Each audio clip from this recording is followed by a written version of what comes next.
এতেকাফ করা পুরা সমাজ থেকে ফরজে কিফায়া, একটা মানুষ যদি আদায় না করে প্রত্যেকটা মানুষ গুনাহগার হইতে হবে। তাহলে আমরা সকলে বসার চেষ্টা করব, যদি নাও বসতে পারি সকলে পরামর্শক্রমে একজনকে অবশ্যই বসাতে হবে। জামে মসজিদ, জুমার মসজিদ, 5 ওয়াক্ত নামাজের মসজিদ, অর্থাৎ এই মসজিদ খালি থাকতে পারে না। এই মসজিদে একজন না একজন অবশ্যই এতেকাফ বসতে হয়। এতেকাফ কখন বসবে? 20 রোজা যখন চলে যাবে, আজকে 16 রোজা চলতে আছে, মাগরিবের সময় যখন হবে, ইফতারের সময় যখন হবে, মাগরিবে আজান যখন দিবে, তখন আর 16 রোজা থাকে না, 17 রোজা প্রবেশ করে ফেলে। আমরা হয়তো অনেকে জানি না, অনেকে মনে করি যে পরের দিন যাই এমন রোজা শুরু হয় না। সূর্য ডোবার সাথে সূর্য ওঠার সাথে সম্পর্ক। আমরা যখন আজকে দিনে যে সূর্যটা আছে, সূর্যটা যখন ডুবে যাবে তখন শুক্রবার শেষ হয়ে যাবে, শনিবার চলে আসবে, 16 রোজা শেষ হয়ে যাবে, 17 রোজা প্রবেশ করবে। অর্থাৎ আমরা যারা এতেকাফ করব, এতেকাফের নিয়ত করব, আমরা 20 রোজা আসরের পর মাগরিবের আগ মুহূর্তে মসজিদে প্রবেশ করতে হবে।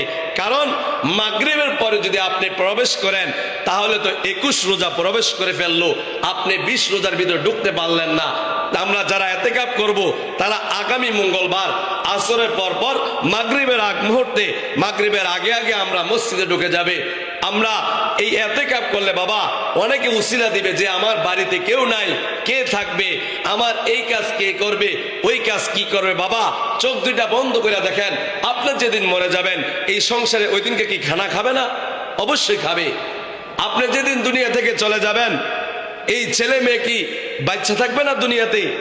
আপনি যেদিন দুনিয়া থাকবেন না, দুনিয়া থেকে চলে যাবেন, কোনো একদিন সকালবেলা চলে যাবেন, কোনো একদিন দুপুরবেলা চলে যাবেন, কোনো একদিন বিকালবেলা চলে যাবেন, কোনো একদিন রাত্রেবেলা আপনি যখন মারা যাবেন তখন তো আপনার ছেলে মেয়ে ঠিকই সমাজে থাকবে, ঠিকই বসবাস করবে, ঠিকই খাওয়া দাওয়া করবে। তাহলে এই আল্লাহর বেলা আমরা অজুহাত দিই অযথা। আমাদের মনকে যদি আমরা ইচ্ছা করতে পারি মাত্র 10টা দিন আমরা দুনিয়া বিভিন্ন কাজ থেকে ফারেক হইয়া আল্লাহর রাস্তায়, আল্লাহর দিকে আমরা সময় দেব। আল্লাহর রাস্তায় যদি আমরা সময় দেই, আমরা যদি এতেকাফে যদি বসি, আল্লাহ তাআলা আমাদের অতীতে অবশ্যই গুনাহ মাফ করে দিবে। রমজান যেত কবরে আযাবে মাফ, আমি আপনি যদি আল্লাহর কাছে অবশ্যই তওবা করি আল্লাহ অবশ্যই ক্ষমা করে দিবেন। আল্লাহ তাআলা এই রমজান মাসে জাহান্নামকে বন্ধ করে রাখছে, জাহান্নামের আযাব হয় না। যারা জাহান্নামে বসবাস করতে আছে, অতীতে যারা গুনাহ করে মারা গেছে, খারাপ কাজ করে মারা গেছে, তারা যে জাহান্নামে জ্বলছিল, যখন রোজার চাঁদ উঠছে তখন তারা আরাম আয়েশে থাকতে আছে, তাদের কোনো আযাব হচ্ছে না। আল্লাহ তাআলা বলেন রমজান যখন প্রবেশ করে তখন জাহান্নামের দরজাটাকে আমি অফ করে দেই আর জান্নাতের দরজাটা আমি খুলে দেব। আর আমরা রোজা এক এক করে চলে যাতে আছি, আমরা আনন্দ করতে আছি, কিভাবে কেনাকাটা করব, কিভাবে ঈদের আনন্দ করব। আর ওই দিক দিয়ে কবরবাসীরা কাঁদতে আছে, আহারে যখন রমজান চলে যাবে, আজকে 16 রোজা শেষ হয়ে গেল, যখন ঈদের চাঁদ উঠে যাবে তখন তো আমরা জাহান্নামীরা, আমাদের আযাব শুরু হবে। আল্লাহ তাআলা শুধু একটা মাস না আমার জন্য আযাব বন্ধ করে রাখছেন। তো আমি আপনি তখন বুঝবো, যখন বুঝবো তখন কোনো কাজে আসবো না, যখন কোনো বুঝে আসবে তখন কোনো কাজে আসবে না। তখন যদি বুঝে আসে, তখন যদি কাজে না আসে, তাহলে আমি আপনি কি লাভ হবে তখন? তো জীবনে 60 বছর অতিবাহিত হয়ে গেছে বাবারা, দাদারা, ও যুবক ভাইয়েরা, যে তুমি বয়স হবে, তোমার বিবাহ করবা, ছেলে মেয়ে হবে, তারপরে তুমি এতেকাফ করবা না। বাবা তোমার মতো কত যুবক ইন্তেকাল করে ফেলছে, তোমার মতো কত যুবক রাস্তায় চলাফেরা করছে, হঠাৎ দুর্ঘটনা মারা গেছে, তোমার মতো কত যুবক বাড়ি থেকে বের হয়ে গেছে, হঠাৎ করে সুস্থ মানুষ মারা গেছে। তো অতএব আমি আপনি 10টা দিন আল্লাহ রাস্তায় সময় দিব, আল্লাহর ঘরে, এটা আল্লাহর ঘর, আল্লাহর ঘরে এতেকাফের নিয়ত করব। আমরা সকলে চেষ্টা করব বসার জন্য, কারণ আমি আপনি যেদিন থেকে মরে যাব ওই দিনকে তো দুনিয়া ঠিকই চলবে, ছেলে মেয়ে ঠিকই চলবে।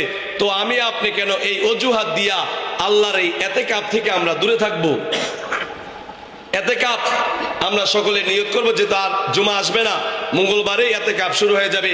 আমরা সকলে, দুনিয়া কাজ থাকবে, শেষ হবে না।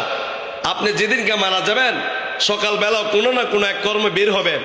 কেউ যদি ব্যবসায়ী, সে যদি মারা যায় সকালবেলা, সেই ব্যবসার উদ্দেশ্যে দোকানে যাইতে লাগবে, মারা যাবে। দুনিয়া বিভিন্ন কাজ লিপ্ত আছেন, আপনি ওই জীবিকার জন্য আপনি বের হয়েছেন, আপনার হায়াত যদি শেষ হয়ে যায় ওই সময় মারা যাবেন। তো দুনিয়ার কাজ কখনো শেষ হবে না।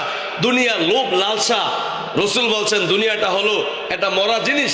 এই মরা জিনিসের প্রতি মানুষ কেন আকৃষ্ট হয়? কুকুর যেরকম ভাবে একটা মৃত জিনিস পাইলে টানা হেঁচড়া শুরু করে দেয়, কুকুরের স্বভাব হয়েছে একটা মরা জিনিস যদি দেখে সে খাইতে পারুক আর না পারুক এই জিনিসটা নিয়ে টানা হেঁচড়া করবে। এরকম ভাবে আমরা মানুষও দুনিয়াকে নিয়ে আমরা টানা হেঁচড়া করতে আসি, আল্লাহ তাআলা থেকে বিমুখ হয়ে রয়েছি। অর্থাৎ সারা বছর তো ব্যবসা বাণিজ্য করলাম, বিশেষ করে যারা যুবক আছে স্কুল বন্ধ, কলেজ বন্ধ, ব্যবসা বাণিজ্য করি না, আলহামদুলিল্লাহ বাবা আছে, বাসায় খাওয়া দাওয়া করি, কোনো ইনকাম